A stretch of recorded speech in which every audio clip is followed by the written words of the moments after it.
সুরমার ব্রিজের কারণে আমরা সুরমার উত্তরপাড়ের মানুষ অবহেলিত। একটা ইমার্জেন্সি রুগী নিয়ে আসলে আমরা ডাইরেক্ট সদর হাসপাতাল যাইতে পারি না, নৌকার জন্য আধা ঘন্টা অপেক্ষা করতে হয়। এখানে দেখা গেছে অনেক ডেলিভারি রুগী অবস্থা খারাপ হয়ে যায়। নির্বাচন আসলে আমাদের সব নেতাই আমাদেরকে আশ্বাস দেয় যে ব্রিজ হয়ে দেব, নির্বাচনের পরই। নির্বাচনও শেষ, ব্রিজের কাজও শেষ। আমরা সুনামগঞ্জের উত্তরপাড়ার মানুষ অনেক কষ্টের মধ্যে আছে, অনেকটা দুর্দশার মধ্যে আছে। ওই যে দেখেন উদারাই নামতে কি কষ্টে, উঠতে কি একটা কষ্ট। ঠিক আছে, আমাদের উত্তরপাড়ার প্রায় 3টা 4টা 5টা ইউনিয়নের মানুষ আমরা এইদিকে চলাফেরা করি।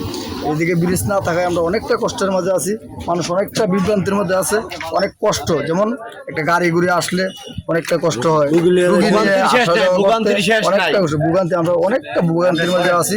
কারণ আমাদের 5টা ইউনিয়নের মানুষ একই রাস্তায়, এক রাস্তায় আমরা চলাফেরা করি। অনেক ডেলিভারি রুগী নিয়ে আমরা অনেক কষ্টে আছি, যা নাকি যেই কষ্ট নাকি আমরা তুলে ধরতে পারি না, ধরলেও পারি না আমরা কিছু।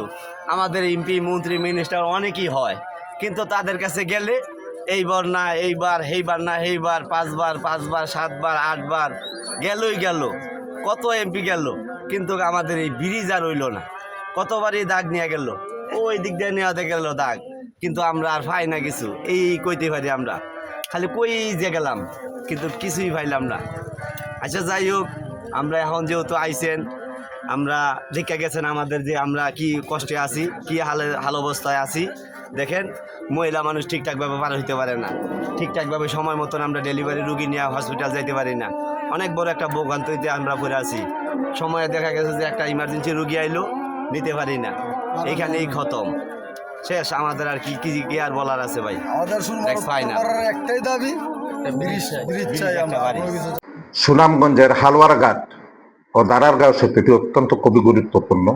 এই সেতুটি নির্মাণ হলে সুনামগঞ্জ উত্তর পাড়ের লাখ লাখ মানুষের দীর্ঘদিনের দুর্ভোগ লাঘব হবে।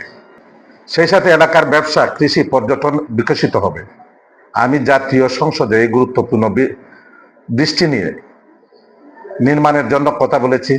আশা করি খুব দ্রুত সুরমার উত্তর পাড়ের লাখো মানুষের এই স্বপ্নের দৃষ্টি বাস্তবায়ন করা হবে।